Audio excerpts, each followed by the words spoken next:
Hello, Bitcoiners. So Dale just said he's not sure what we're going to talk about. A little peek behind the curtains is like we're not sure either. We had a bit of a chat yesterday and Pete's gone, we are going to have no trouble filling our time slot. And I can guarantee you that's true. And I think that's true of any kind of Bitcoiner. So I'm going to throw it over to you, Pete, and say, what do you mean by the end of the beginning? The end of the beginning, so many connotations, but to me, what I look at, we've seen Bitcoin in its 16th year.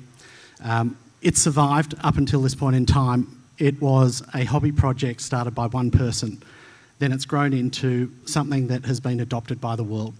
And I look at this and think we're putting a bookend at the end of the first chapter of Bitcoin. And I think what we've seen, particularly in light of the last week, is literally the end of the beginning. It was, from formation, it was this tiny little project that has grown into what I believe is a dominant global monetary network and more. And we have now the financial institutions are here. We've got governments here. Basically, this ushers in a whole new era of what Bitcoin represents to a much broader constituency of the world than what it has in years gone past. Yeah, it's so amazing. If you had gone back even a couple of years and just listed off some of the milestones that we have passed in this last little while, I think even the most ardent, true believer would have been surprised, not so much that these milestones were, were going to be passed, that they were passed so quickly. And yet it feels a little bearish out there to me. Like we've had just this week, the announcement of a strategic Bitcoin reserve in the United States. This time last year, we were talking about the ETFs. We've already had other people talk about how successful the launch has been.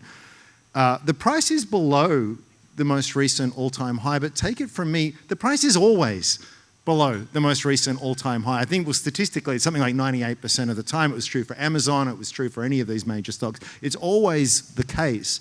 And I said up on the other stage, when we started Bitcoin Alive 3 years ago, it was 45K. Last year it was 100K. Now it's 130 something, almost 140K. It feels as though, a lot has happened. And yet people are still pretty negative on it. My observation, Pete, is that everything you've said is true. We've now got the big people in the room. The adults sort of feel like they're in the room now. But it also feels like the most bearish bull market that we've had for a while. Is that a fair statement? Boring us to death? Yes, probably. I think our good friend Checkmatey said it best, that Bitcoin looks like it's just going to grind up slowly to $1 million, and you'll have to dry your eyes with $100 bills as you are upset that it hits $1 million. Or wipe your bottom, to Knut's point. That's it. Yeah. So I think there is just a changing of the guard, and it's all about managing expectation. And this is where the things that are being implemented take a lot of time to gain adoption and traction. And to me, and this is one of the things that I was hoping we could talk about, was the repeal of SAB 121, which is basically it's a blip on the radar of everything that's happened in the last 12 or 18 months. But to me, I think it warrants going back and paying close attention to it, because this to me is the linchpin that really unlocks the banking sector to become a participant in the Bitcoin industry. So take a step back. What is that, SAB 21? SAB 121 was a rule in the US, a regulation that mandated for every bit of Bitcoin that the banks in the US were to custody, they had to have one-for-one capital requirement of holding cash. And as a bank that earns its living on rehypothecating the cash that's on balance sheet, it's cost prohibitive to custody an asset when you have to hold one-for-one cash. So the more Bitcoin they were looking after, the more cash they had to have to match that off against. And the less lending that they could do. So less profitable. Correct. And so the banks make all their money on lending and savings. They couldn't make any money on the savings account because they can't monetize the savings yet, and they can't monetize the lending on the Bitcoin. And there was a huge cost requirement from a capital perspective that has now been rescinded. So all of a sudden, there's no capital requirement to leave Bitcoin on the bank's balance sheet. And all of a sudden, I look at this and I think that to me is that's a canary in the coal mine. Like, race has started. Whether or not we understand it or not, to the bankers, that's the go gun. That all of a sudden now we can hold this. So the reason why this is so important is because in banking, everything stems from custody. Without custody, you have nothing. You have no savings, you have no lending, you have no business. And so it all begins and ends with custody. And ironically, this is a business that I focus on, self-custody. But why I'm excited about it is this opens up a whole new market that hasn't seen Bitcoin before, that would never know about it, that still thinks it's magic internet money or a scam or an X or a Y, you name it, choose your own FUD, doesn't matter. But when those people walk into the bank and they're offered Bitcoin, or hey, we can hold you Bitcoin, or do you want to buy Bitcoin, all of a sudden that is a complete sea change in the mentality of mainstream. All of a sudden this is something they can do. It's actually been a part of my bull case for a while, is that when the institutions come, and they will come, if there's one thing you need to know about bankers is they like charging fees. And this is something else to charge fees on. Now, I'll come back to you in a moment as to whether we think this is a good idea or not. And really, it doesn't really matter what you think, because Bitcoin is money for enemies, and it's an open protocol, and you can't stop people, getting on it. But it's sort of like, here is a shiny new toy that we've just crossed this chasm in terms of, one of the biggest risks was always the government's going to ban it. And I think that risk is vanishingly small now. It was small last year with the ETFs. Now it's almost non-existent now that you've got the US doing what it's doing. And so they're looking at this thing, and maybe they're looking at it cynically. Maybe they're just looking at it as, oh yeah, we'll give it a go. But don't get between a banker and a fee, and they are going to trip over themselves to win the land grab here, because there is huge amounts of money to be made. Speaking of the ETFs, that's what that showed more than anything else. Larry Fink is doing cartwheels with the amount of money that he is making on all of this. So let me come back here then. So should the cypherpunk OG Bitcoiners be angry with this, or was it always inevitable? I think they're not mutually exclusive. You can be angry and still know it's inevitable. I think Bitcoin is inevitable in the truest sense of the word, that it's not a matter of if, it's a matter of when. I think the cypherpunks will be rightly very, very wary of bank adoption and broader mainstream adoption. I think it's incumbent upon all of us who are Bitcoiners who want to see the protocol deliver on not only the prosperity that it can deliver, but the hope and the human betterment that we think it can. Probably the most important thing that we can do, and this has been a message that's been drummed in by all the cypherpunks down through history, is not your keys, not your coins, and run your own node. And that's probably the most important thing that we can do, that we can protect ourselves from being co-opted by the larger forces that basically turn up to Bitcoin, Johnny come lately, and they say, hey, I'm new to Bitcoin and I'm here to fix it. Yeah, and look, I've certainly got reservations with a lot of this stuff as well. But I think, again, with the ETFs, what they've shown is, look, there's two TradFi guys here talking about all of this kind of stuff. So, but it's a gateway drug, right? If it allows, Granny to get involved in this kind of stuff, that she's never going to have a hardware wallet, with a seed phrase buried in the backyard with a treasure map and all. It's too hard. And I'm sure a lot of you have had experiences with certain relatives and friends trying to explain it. Even when they get the kind of principles, it's a little bit too hard. And if you can sort of say, well, okay, here's an ETF, just jump onto your CommSec account and have at it. It's a nice little, as I say, a gateway drug, because then once you start to realize the benefits of this, even if the benefit that they see is purely just from a store of value type perspective, then they can, it's not like it's set in stone. I've got an ETF, that's it, I can't do anything about that. You can always go further and further to the ideal. And so if that's what it takes to adopt the world onto this thing, for me, I see it as a good thing. Would it be better if everyone just grokked it instantly and everyone started doing all of it personally and being, self-sovereign? Obviously, that would be wonderful. But back in the real world, it's probably not likely, and there's probably going to be a transition. And so if SARB 121 and all of these things are allowing us to get closer to that ideal, it's probably, again, not how we would have it, but it's not a terrible thing either. Or do you disagree? No, I think more Bitcoin adoption in any format is a good thing. And I always encourage people, some people encourage people to learn about Bitcoin to get into it before they invest money. And I'm like, nah, that's a waste of time. You've had 16 years and you didn't get it. So let's walk you to the deep end. Let's push you in and get as much Bitcoin as you're comfortable with. And then guess what? You're going to pay attention to it because incentives drive outcomes.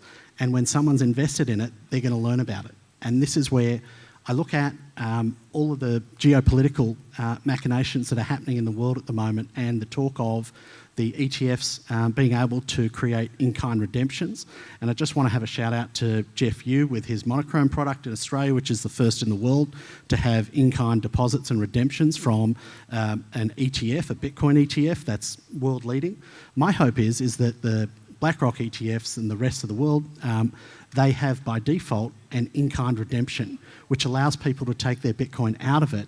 And once people go down the rabbit hole, they all of a sudden have money invested in it, they make money, it's a circular loop. They basically, I like making money, let's learn about it more. I like making money, let's put more in, and it just evolves like that. And they understand through events like this and all of the great public educators that we've got here that you need to own your own keys, own your own coin, and that's the most important thing you can do to preserve your Bitcoin, that you've got to start somewhere.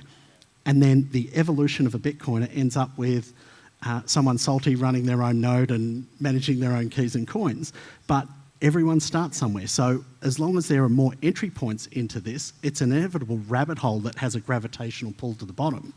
We all get there. It just takes us in our own time. So my hope is that, say with the new administration that's pro-Bitcoin and in the US, that we have those in-kind redemptions built into the ETF offerings. The SEC allows for that. I think there was some conjecture when they were first implemented that they didn't allow for that because of grayscale, and there was some politicisation of that process. But I'm hoping that that comes to fruition. If that does come to fruition, then that, I think, preserves the integrity of the Bitcoin community and the network in a much greater capacity because it allows for much less folly by the major banks and institutions who own it. I think it will. I think it will happen for competitive reasons. You know, at the moment, the Bitcoin ETF race is, or comparison is made on fees. How much does it cost? And so the lowest fee is going to be one that's seen as a real advantage. Others, providers will look at this and go, well, if this is going to make my product more attractive, and if by being more attractive, I've got more assets under management, and by having more assets under management, I have more fees, I'm probably going to do it. And if I don't think that, someone else will probably think that. And then they will, in the competitive dynamic of the capitalist arena, people see that happen and go, maybe we should do it. And it just going to happen for all of the wonderful reasons that, you know, free market capitalism just tends to push towards things like that. So I think that's really fascinating. And I think the other fascinating thing too is with this adoption, it feels a little bit like the first 15 years, first 14 years, it was a slow grind, right? It was hard to sort of grok it and get it and for adoption to grow. It feels a little bit like the instos are speed running it a little bit here. And as everyone has heard in this room, you know, gradually then suddenly, I feel as though that's a real phenomenon that we're likely to see out. Again, it's going to be driven by greed. It's going to, you know, the old Gordon Gekko, greed is good kind of phenomena. Is that a fair thing, do you think? Or is it going to be more slow and steady in terms of how the instos goes? Because once that Overton window shifts, you know what it's like. Being in the traditional industry, you were a crazy person if you were to raise, you know, Bitcoin in any meeting, right? We just had AMP on stage talking about it. Like, just let that sink in for a moment, right? And then how quick that Overton window has shifted. Again, day to day, month to month, on our time scales that we live on, it feels slow, particularly once the penny drops for you, it's like, right, it's just going to happen instantly. But it still feels as though it's happening incredibly fast in the institutional land, at least faster than it happened in the retail land. Or is that just me? No, I agree with that. And I think the world loves winners. Yep. And if I look around, say, the investment universe, and this is what we spend our world in, you look at Bitcoin, the best performing asset, MicroStrategy, the best performing stock, Metaplanet, the best performing stock in Japan and the world, MicroStrategy's convertible notes, the best performing bonds on earth, and then you look at the MSTY income fund, which is the best performing income fund on earth. I look at this and I think, at some point in time, the world is going to realise That's the winning ticket. And what we're seeing in real life is the Bitcoin is terraforming the entire financial universe to its will. And this is where I look around the crowd here today. Because you all have an understanding of Bitcoin, you have an innate advantage over everyone else in the world who's investing in traditional markets, because you understand Bitcoin and all of the performance that's delivered out of the best performing stocks, assets, bonds, and option income funds. They're all driven by Bitcoin, and you fundamentally understand that asset better than traditional finance does, which puts you at a unique advantage to take advantage of those things before the rest of the world does. And this is where I think you and I have talked about this, that it's really funny. Like, we talk about this all the time to TradFi, but they don't get or understand how those things operate. And the problem in traditional finance is that because they don't understand the primitive in Bitcoin, they're not going to understand the derivative in MicroStrategy, and they're not going to understand the derivative in the income options fund. It's like we're in a very unique position where it's like, we know a secret, we'd like to share it with you, but you just don't want to hear it. But the second they realise that that is the winning strategy, they love a winner. I don't even think they need to really understand the backing too much, because, I mean, I've worked in the industry for nearly 30 years just in equities, and there's plenty of analysts who don't really get it. I think they get number go up, and I think that's what will get their attention initially, and they certainly understand the value of fees, and that's probably going to be just a powerful driver. So the other thing I want to sort of touch on here is, like, this is all good and well, but what do you do as an investor in light of all of this? And I guess there's, again, while talking about Bitcoin, there are huge parallels with traditional investing. And there's a couple of things, and we're old enough to sort of have lived through this, and the most obvious parallel and analogy here is with the rise of the internet. And what do you notice with the real winners in the internet space? Firstly, they weren't that obvious to begin with. I mean, if it was really obvious, Amazon and Apple never would have been as cheap as it was way back in the day. It was cheap because it was just incredibly risky from that perspective. And the same reason why you could have picked up some coins for $100 each at one point in time. It is insane when you look at it now. But what you notice is, and I think the thing that I tried, I'm saying this more for my own sake more than anyone else, is that there's two lessons that came out of the internet from an investment perspective. One is that network effects matter a lot. And once you've got a gorilla in the room, once you've got a dominant network, to break that is very hard. If I was here to sell you internet version 2.0 and I could list off some specs that made it sound a bit better or faster or more secure, it doesn't really matter, because no one's going to get on no one's going to switch over. So once you've noticed the emergence of a clear and obvious leader, what do? I think you don't diversify. I think if you went to JP's talk, you would have hopefully learned that lesson. I think most of you have worked that out. You go all in on the leader. And the second lesson is you hang on for dear life. I've made this point a couple times already today, but as an investor, I've lost a lot of money on buying dumb shit. I don't lose any sleep over it. What I lose sleep over is the time I bought a stock for 10 cents and sold it for 50 cents.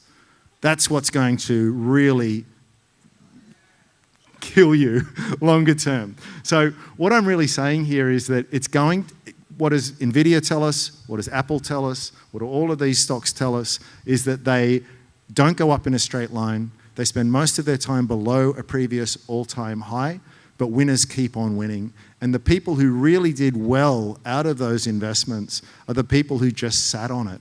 Didn't try to be cute, didn't try to be clever, didn't try to trade in and out, didn't worry about where we were in the cycle so I can sell off and I'll buy back in later. Find the dominant gorilla, get on board, be patient, and just let it do its thing. Would you add anything to that, Pete?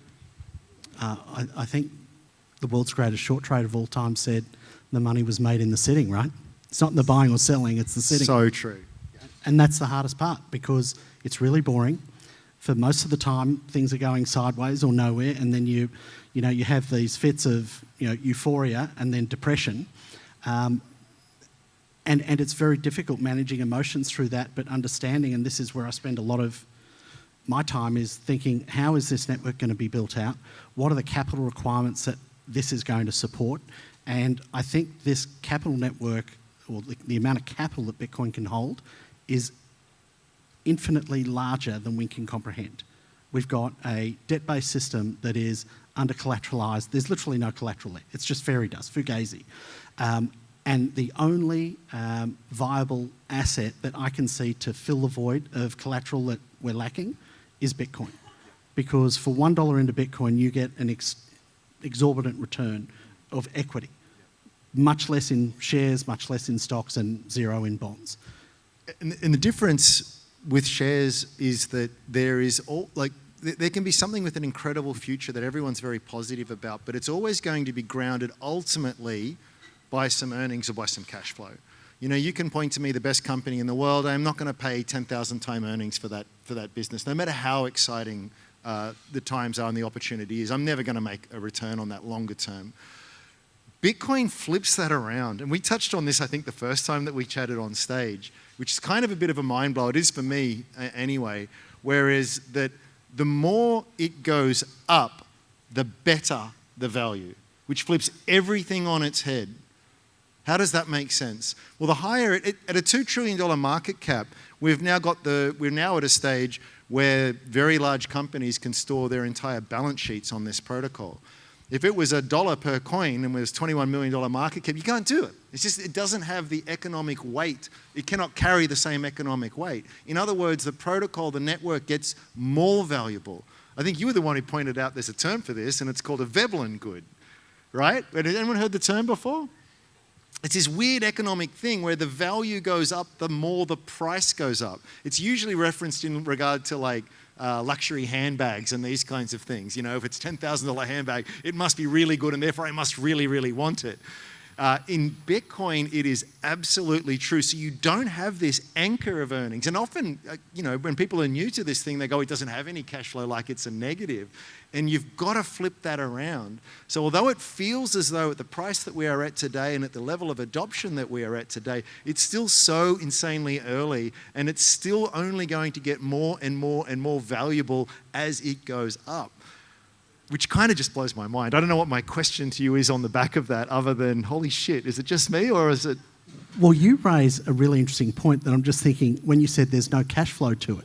Now, how do you typically create a valuation framework on a cash flow? You've got to figure out how much, percentage-wise, it's creating. But we're getting debased to the tune of 10 to 13% per annum. So what if we use that as a discounted cash flow figure to create a value? All of a sudden, it's a $100 trillion market at a 13% DCF. All of a sudden, we have a much bigger market cap than what we have now. But what we've got is, I guess, an understanding problem. We understand it, but this is where I think it's so important for us to discuss these ideas, because once those ideas become mainstream of, hang on a second, I'm getting debased by the tune of 10% per annum for what? All of a sudden, I'm getting robbed. I didn't even know I was getting robbed. It's like, when you hear it, you're not whether...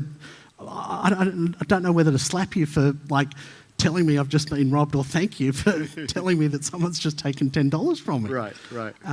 But this is where Bitcoin really is a paradigm shift in thinking, and where, sadly, I think that, you know, probably 25 plus years in traditional finance has actually been a hindrance, not a help, to my understanding of Bitcoin. 100%. I mean, the hardest people to orange pill are the finance bros, in my experience. It's really amazing. One of my favorite investors is a guy called Peter Lynch, and he's got this wonderful saying. I don't have a tap, but if I did, this would be a prime contender. Would be, know what you own and why you own it. And he's talking about stocks and businesses, but I think that just applies perfectly when it comes to Bitcoin. We all come for the money, you stay for the revolution, but I think once you really sort of grok it, that's the kind of thing that you need to make sure, having that understanding is what's going to keep you on the path. It's going to make you just shrug off volatility, because there's going to be volatility. It's going to make you shrug off all of the FUD that you're going to come across all the time. So 1 minute warning is flashing here, so I'll let you have the last say, Peter. But if there was a message that I would leave everyone with here today, it's know what you own and know why you own it. And I mean, really think about that and have a good answer for it, because if you do, that's going to be the thing that serves you in incredibly good stead to ride this incredible journey, and it's going to be incredible. My only closing words would be not your keys, not your coins. With institutions coming, they want your Bitcoin. Make sure you know what you've got, to reiterate your point, and make sure you protect it at all costs. So that'll be it. Thanks, everyone.